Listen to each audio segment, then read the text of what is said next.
부활의 아침 예배하는 우리들에게 주님께서 은혜와 평강 내려주시기를 바랍니다. 오늘은 마가복음 4장 35절 이하의 말씀 잠잠하라 고요하라 라는 제목으로 말씀 전하도록 하겠습니다.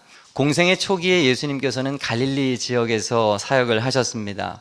갈릴리 호수의 서편 지역을 갈릴리 지방이라고 하는데요. 오늘 본문 말씀도 이 갈릴리 지방에서 시작을 합니다. 이곳에서 예수님께서는 많은 제자들을 부르셨고 많은 사람들에게 하나님의 나라를 선포하셨습니다. 하루 종일 비유로서 제자들에게 가르쳐 주신 곳이 바로 여러분 지도에서 보시는 왼쪽 윗부분에 갈릴리 지방 가버나움이라고 하는 곳이었습니다. 날이 저물 무렵에 예수님께서는 제자들에게 갈릴리 호수를 건너서 저기 거라사 지역으로 가자라고 말씀을 하십니다. 거라사는 호수의 반대편이죠. 동편인데 데가볼리 지방의 한 마을입니다. 데가볼리 지역은 이스라엘 백성들이 살아가는 동네가 아니고 이방인들이 살아가는 그런 동네였습니다. 예수님께서 거라사라고 하는 지역으로 가시려고 하는 목적은 1차적으로는 자신이 너무 몸이 지금 지쳐있기 때문에 가는 도중에 쉼을 얻기 위해서 가려고 하시는 목적도 있었고, 또 택하신 제자들을 가르치기 위해서 그쪽으로 가시는 것도 있고, 무엇보다 더 중요한 이유는 이방 지역에도 복음을 전하고 거기에 있는 병자들을 고치기 위해서 지금 거라사라고 하는 지역으로 가려고 하시는 것입니다. 예수님께서 공생의 기간 중에 이방 땅에서 복음을 전한 경우는 별로 없는데 오늘 본문이 그 가는 예 가운데 하나라고 할 수가 있겠습니다. 36절 말씀을 보니까 예수님은 배에 계신 그대로 가셨다라고 기록을 하고 있어요. 우리가 오늘 읽지는 않았지만 4장 1절부터 오늘 본문 바로 전까지 말씀을 보면요, 예수님께서 천국에 대한 비유의 말씀을 4가지를 하시는데 배 위에서 육지에 있는 무리들에게 하신 설교의 말씀이었습니다. 마가복음 4장 1절에 보면 이렇게 얘기하죠. 예수께서 바닷가에서 가르치시니 큰 무리가 모여들거늘 예수께서 바다에 떠있는 배에 올라 앉으시고 온 무리는 바닷가 육지에 있더라. 예수님께서 저와 여러분들의 간격이 약간 이렇게 떨어져 있는 것처럼 많은 사람들이 몰려오니까 예수님은 배를 타서 물 위에 떠 계시는 것이고, 많은 무리들이 여러분처럼 육지에 앉아서 예수님을 바라보면서 지금 선상 설교를 듣고 있는 그런 장면인 것이죠. 여러분과 말씀을 전하는 말씀 사역자의 관계는 좋을수록 좋죠. 저와 여러분들의 관계가 좋을수록, 저를 여러분이 신뢰할수록 더 은혜가 되는 것은 당연한 것이겠죠. 그런데 여러분, 그렇다고 해서 너무 가까이 있는 것은 좋지가 않습니다. 무리가 몰려오자 예수님께서 도망치듯 배 위에 올라간 것처럼 말씀 사역자와는 조금 떨어져 있는 게 은혜가 됩니다. 왜냐하면 목회자도 사람이기 때문에 가까이 가면 인간적인 면모들을 보시기 때문에 그렇습니다. 여러분, 제가 좋으시죠? 딱 그게 좋은 겁니다. 거기까지가 좋은 거예요. 어른 목사님들이 제가 전도사 때 그런 얘기를 많이 하셨어요. 목사는 외로운 자리고 외로운 자리여야 한다라는 이야기를 많이 하셨습니다. 처음에는 그걸 이해를 못했는데 시간이 가면 갈수록 그것이 무슨 의미인지 알 것 같습니다. 외로워서 외로운 게 아니라 외로워야 하는 자리죠. 혼자 묵상하고 혼자 하나님의 뜻을 위하여서 이렇게 기도하고 하는 그런 시간이 필요하고, 인간적인 면모들을 가급적이면 성도들에게 보여주지 않는 것이 말씀 사역자의 좋은 모습인 것 같습니다. 외로워도 어려워도 그게 맞다는 것을 조금씩 깨닫게 됩니다. 예수님도 그러셨으니까 그러겠습니다. 너무 다가오지 마십시오. 다시 본문으로 돌아가서 예수님께서 갈릴리 호수 건너편으로 가자고 말씀을 하셨더니 제자들이 듣고 바로 순종을 했습니다. 지금 배 위에 있으니까 바로 배를 돌려서 이제 동편으로 가면 되는 거예요. 그런데 이동하는 가운데 문제가 생겼다고 성경은 말합니다. 37절에 보니까 큰 광풍이 일어나서 물결이 배에 부딪혀 배에 물이 가득하게 됐다라고 말을 합니다. 광풍, 그 이름 그대로 정말로 미친 듯이 사납게 부는 바람을 말하는 것이죠. 갈릴리 호수는 지형상의 특징이 있는데 갈릴리 호수의 수면이 바다 해수면보다 200m나 아래에 있다는 사실입니다. 좀 신기하죠? 굉장히 저지대의 땅이 이 갈릴리 호수입니다. 게다가 주변에는 산이 있기 때문에 바람이 불게 되면 위에서 아래로 부는 바람입니다. 산 위에서 바다 위로 내리꽂는 바람이기 때문에 그 바람은 거센 돌풍이 되고 어디에서 바람이 불어오는지 모를 거센 바람 때문에 배가 부서질 지경까지 되는 것을 우리는 좀 알고 있으면 좋겠습니다. 마침 그때 예수님께서는 저 배 뒤에 누워서 주무시고 계셨고 제자들은 두려워 떱니다. 결국 어쩔 수 없던 제자들이 예수님을 흔들어 깨우죠. 38절에 그것이 기록되어 있습니다. 선생님이여, 우리가 죽게 된 것을 돌보지 아니하시나이까. 선생님이여 라고 하는 단어가 보이시죠? 오늘 본문 말씀과 똑같은 말씀이 기록된 마태복음 8장 그리고 누가복음 8장에 기록된 이 병행 구절에는 예수님을 제자들이 부를 때 선생님이라고 부르지 않았습니다. 다른 곳에는 주여라고 불렀다고 기록하고 있는데 마가만 유일하게 선생님이여 라고 기록을 합니다. 주여라고 하는 단어와 선생님이라고 하는 단어는 차이가 있죠. 주님이시라고 부를 수 있다는 것은 그분이 누구이신지 분명히 아는 것이죠. 우리의 구원자시오 하나님의 아들이심을 알고 불렀다는 것인데, 선생님이라고 불렀다는 것은 아직 예수님을 따라다니기는 해도 그분이 누구인지를 잘 모르고 있다는 것을 가르쳐주는 단어인 겁니다. 마가는 지금 일부러 그걸 말하고 싶은 거예요. 예수님과 함께 하기는 하지만 이 제자들은 아직 예수님이 누군지 모르는 아직 그런 어리석은 상태였다라고 강조하고 있는 거예요. 그리고 40절 말씀을 보면 예수님께서 제자들을 꾸짖는 장면이 나오잖아요. 어찌하여 이렇게 무서워하느냐, 어찌하여 믿음이 없느냐. 예수님께서 제자를 꾸짖는 장면도 사실 마태복음이나 누가복음에는 기록되지 않아요. 오직 마가복음에만 기록되는데 제자들의 어리석음에 대해서 일부러 마가가 이렇게 나타내기 위해서 기록하고 있는 것입니다.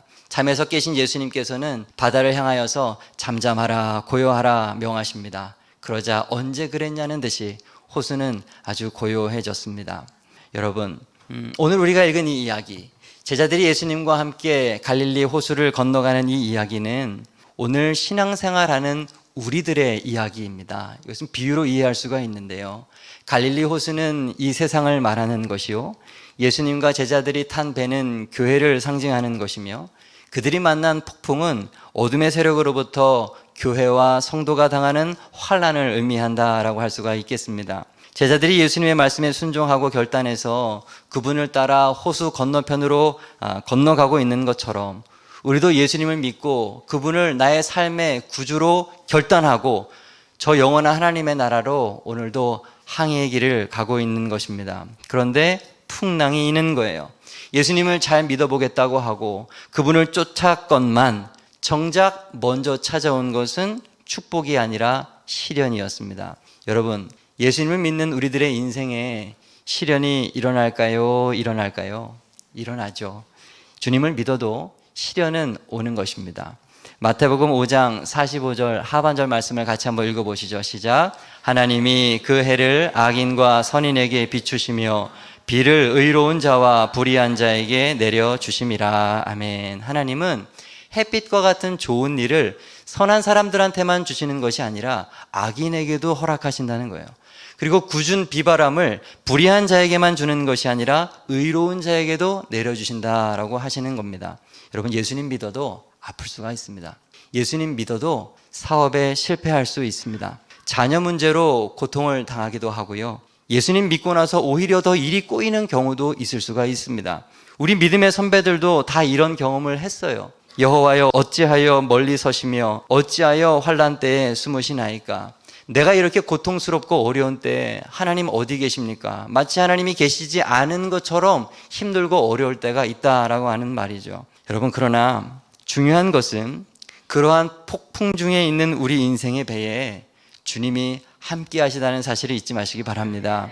주님이 우리의 인생의 배에 함께 계시는 한 우리 인생은 침몰하지 않습니다.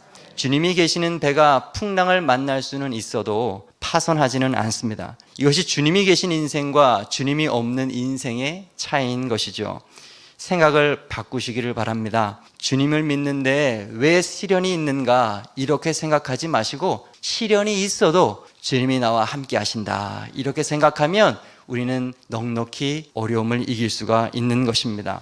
주님을 믿는다고 해서 모든 시련이 피해갈 거라고 생각하지 마십시오. 우리는 지금 육신을 가지고 있고 사탄이 공중권세 잡고 있는 이 세상을 살아가고 있습니다. 그동안에는 시련을 피할 수가 없어요. 사도 바울이 루스드라에서 복음을 전할 때 안진뱅이가 일어나는 등 수많은 놀라운 역사들이 일어났습니다. 그런데 그때 유대인들이 사도 바울을 쫓아와가지고 사람들을 회유하고 그를 죽이려고 했어요. 돌을 집어 던졌고 정말로 피투성이가 된 사도 바울이 기절을 했던 것 같습니다. 그런데 돌을 던진 사람들은 사도 바울이 쓰러져 있는 것을 보고 그가 죽은 줄 알고 성 밖으로 집어내 던졌습니다. 근데 죽지 않았죠. 다시 살아났어요. 그런데 그 이후에 사도 바울이 어떻게 했는지 아시죠? 다시 일어나서 성 안으로 다시 들어갑니다. 그리고 또 계속해서 복음을 전합니다. 그리고 제자들에게 이렇게 말을 했습니다. 이 믿음에 머물러 있으라. 우리가 하나님의 나라에 들어가려면 많은 환난을 겪어야 할 것이라. 자신이 고통당하는 것에 대해서, 자신이 환난당하고 어려움 당하는 것에 대해서 조금 더 개의치 않고 더 굳게 서겠다 다짐하며 제자들을 그렇게 또 가르치고 있는 거예요. 로마서에도 동일한 이야기가 나옵니다. 우리가 그와 함께 영광을 받기 위하여 고난도 함께 받아야 할 것이니라. 아멘. 믿음의 선조들은요, 이 땅을 살아가면서 고난당하고 환난당하는 것을 조금도 두려워하지 않았습니다. 오히려 시련이 크면 클수록 영광과 가까워지고 있다고 생각을 했어요. 더 힘을 내서 복음을 전했습니다. 바람이 거세지면 거세질수록 들불이 더 크게 번져나가는 것처럼 그리스도의 복음은 그렇게 점점 더 퍼져나갔던 거예요. 여러분, 어떻게 그럴 수가 있을까요? 주님이 함께 하신다고 하는 믿음 때문에 그런 것입니다. 믿음. 40절 주님의 책망을 다시 한번 보죠. 어찌하여 이렇게 무서워하느냐? 너희가 어찌 믿음이 없느냐?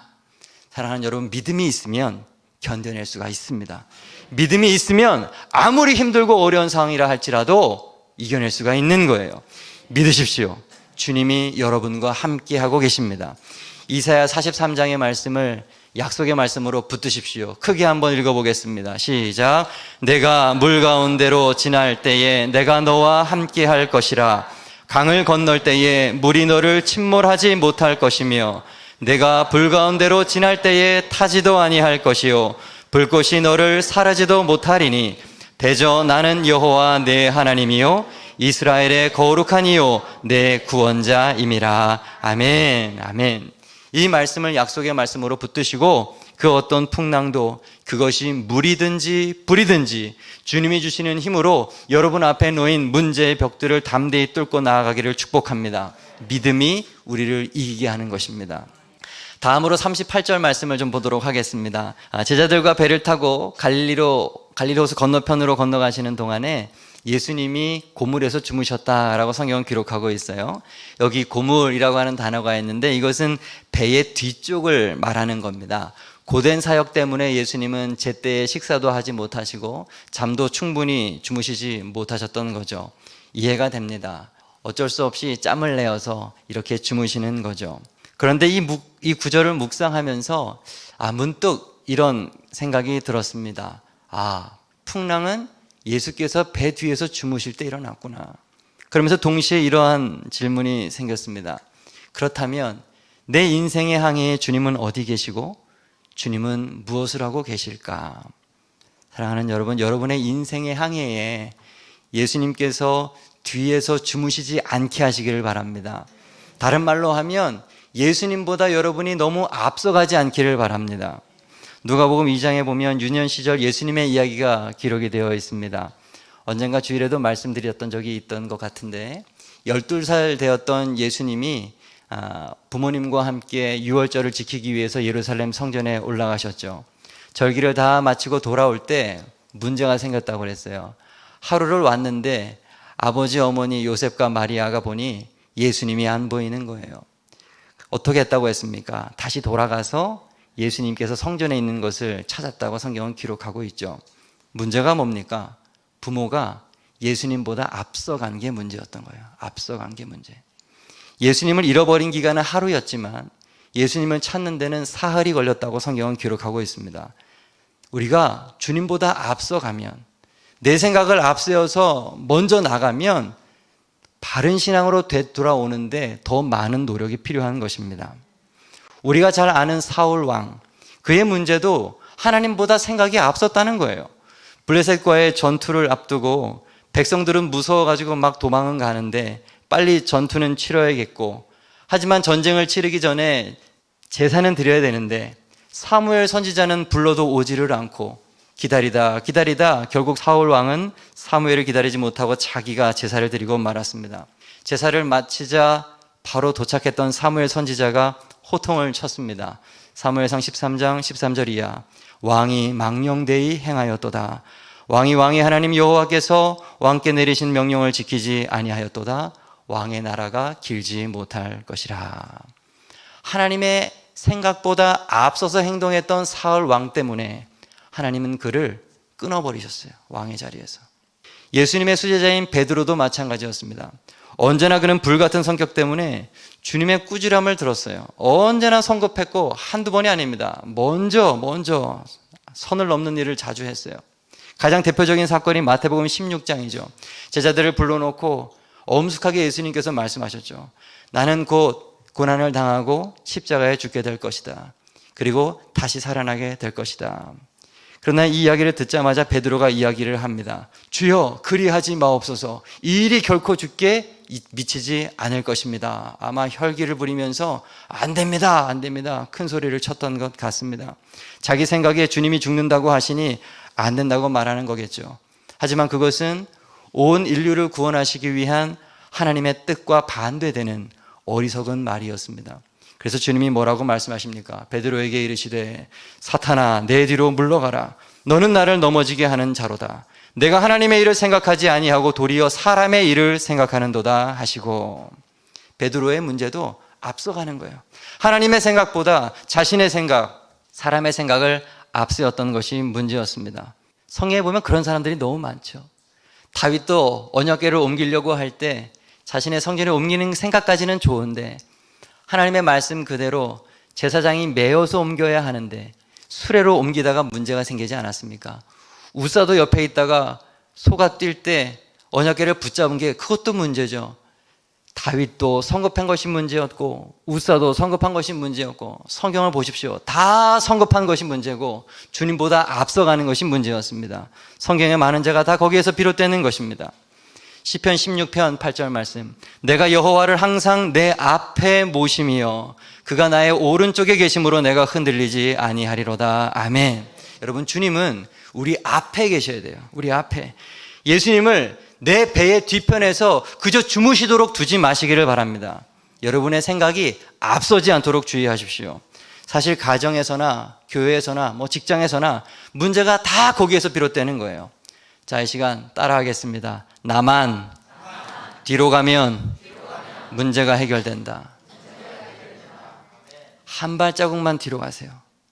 가정에서도 양보하시고 직장에서도 양보하시고 교회에서도 양보하시고 친구를 만나서도 양보하시고 조금씩만 뒤로 가시고 예수님이라면 어떻게 하셨을까? 예수님을 앞에 세우시면 모든 문제가 해결될 줄로 믿습니다. 주님은 앞으로 모시고 나는 뒤로 가야 합니다. 이게 오늘 우리에게 주시는 두 번째 교훈이에요. 마지막으로 하나만 더 보시죠. 37절 말씀을 보면 여기에는 당시의 긴박한 상황이 기록되어 있습니다. 큰 광풍이 일어나 물결이 배에 부딪혀 들어와 배에 가득하게 되었더라. 바람은 미친 듯이 불고 파도는 얼마나 높은지 배로 물이 들어왔다라고 기록하는 거예요. 여러분, 배가 가장 위험할 때가 언제인지 아십니까? 바닷물이 배 안으로 들어올 때입니다. 마찬가지예요. 교회와 성도가 가장 위험할 때는 언제냐? 세상 것들이 무분별하게 교회 안으로 들어오고 세상의 죄악들이 무분별하게 성도들에게 들어올 때가 가장 위험한 것입니다. 로마서 12장 2절 말씀, 잘 아는 말씀이죠. 너희는 이 세대를 본받지 말고 오직 마음을 새롭게 함으로 변화를 받아 하나님이 선하시고 기뻐하시고 온전하신 뜻이 무엇인지 분별하도록 하라. 이 세대를 본받지 말고 라고 하는 저 단어, 본받다 라고 하는 저 단어는 같은 모양이 되다, 따르다, 이끌리다 이런 뜻을 가지고 있어요. 여러분, 카멜레온을 아시죠? 그는 자신의 주변 환경에 따라 자신의 색깔을 변화하는 그런 동물입니다. 나무 위에서는 나무 색깔로, 푸른 풀 위에서는 그 푸른 색깔로 자신을 자꾸 변화시키죠. 여러분, 그리스도인은 그런데 이런 카멜레온처럼 살면 안 돼요. 교회에 와서는 믿음 있는 척 변하고 세상에 나가서는 누구보다 세상적으로 살아가고 왔다 갔다 양다리 걸치듯 변화무쌍한 그런 그리스도인, 절대로 하나님께서 기뻐하시는 그리스도인이 아닙니다. 우리는 변덕쟁이 그리스도인이 되지 말아야 합니다. 여러분, 세상에 온갖 유행에 맞추려고 하지 마십시오. 세상이 여러분이 무엇이 되어야 하는지 결정하게 하지 마시기를 바랍니다. 특별히 이 자리에 있는 젊은 분들에게 권면합니다. 세상이 여러분들에게 부탁하는 대로, 세상이 여러분들에게 요구하는 대로 살지 마십시오. 미디어에서 우리들에게 얼마나 많은 자극을 줍니까? 이것을 먹어야 사는 것처럼 광고하고, 이것을 입어야 하는 것처럼 광고하고, 저것을 소유하고 가져야 되는 것처럼 우리에게 자꾸 유혹합니다. 그러나 아니에요. 그렇게 살지 않아도 됩니다. 그것을 취하지 않아도 되는 거예요. 높아지지 않아도 되고, 많은 것을 가지지 않아도 됩니다. 크지 않아도 됩니다. 세상의 가치관을 그대로 본받지 않아도 돼요. 인본주의 우상들을 따르지 않는 우리 젊은이들이 될 수 있기를 축복합니다. 그것들은 파도요, 세상의 더러운 물이에요. 여러분의 인생의 배에 그러한 물이 들어가지 않도록 주의하시기를 바랍니다. 혹시 아직도 여러분 가운데 술 마시고 담배 피우고 유흥을 즐기는 것이 혹 즐거운 분들이 계십니까? 그 생각, 세상의 것들이 행복하다고 하는 그 생각, 그것이 바로 파도요, 세상의 물인 거예요. 술 마시지 않고 카페에서 커피를 마시는 게 얼마나 행복한지 여러분 아십니까? 충분히 아름다운 대화를 나눌 수가 있습니다. 캐러멜 마키아토가 얼마나 달콤한지 여러분 아세요? 왜 간 망가지게 그렇게 속 망가지는 그런 쓴 술을 마십니까? 담배도 마찬가지죠. 담배에 니코틴 없어도 마음이 얼마나 주님의 말씀으로 평안을 얻을 수 있는지 모릅니다. 담배 연기 말고 분향단의 연기처럼 날마다 기도의 연기를 하나님께 올려드리는 우리가 될 수 있기를 바랍니다. 그리고 유흥, 노래방에서 소리 지르는 것보다 금요 심야 때 와서 찬양하는 것이 훨씬 더 즐겁습니다. 여러분, 그런 여러분 될 수 있기를 축복합니다. 물이 들어오지 않게 하는 방법은 두 가지예요. 첫째는 오늘 예수님 말씀처럼 꾸짖는 거예요. 파도를 잠잠하라 꾸짖는 것입니다. 우리를 공격하는 사탄 마귀를 대하여서 예수님께서 하신 것처럼 외치십시오. 마가복음 5장 8절 말씀, 더러운 귀신아 그 사람에게서 나오라. 더 이상 나를 괴롭히지 말라. 더러운 귀신아 예수의 이름으로 명하노니 떠나갈지어다. 주님께서는 우리들에게 주님과 같이 마귀를 제어할 수 있는 능력을 주셨습니다. 성경이 분명하게 그것을 기록하고 있어요. 우리에게는 예수의 이름이 있습니다. 내 이름으로 하는 것이 아니라 성령님의 도우심으로 되는 줄로 믿습니다. 제가 목양교회에서 부목사 할 때 아직도 그날을 잊지 못합니다. 금요 심야 때 감독님께서 부목사들 앞으로 나와라. 오늘은 부목사들이 기도해라.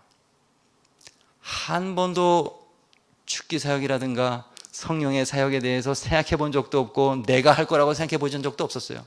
아직도 기억합니다. 이쪽 두 분단은 김은영 목사, 이쪽 두 분단은 박성수 목사. 가.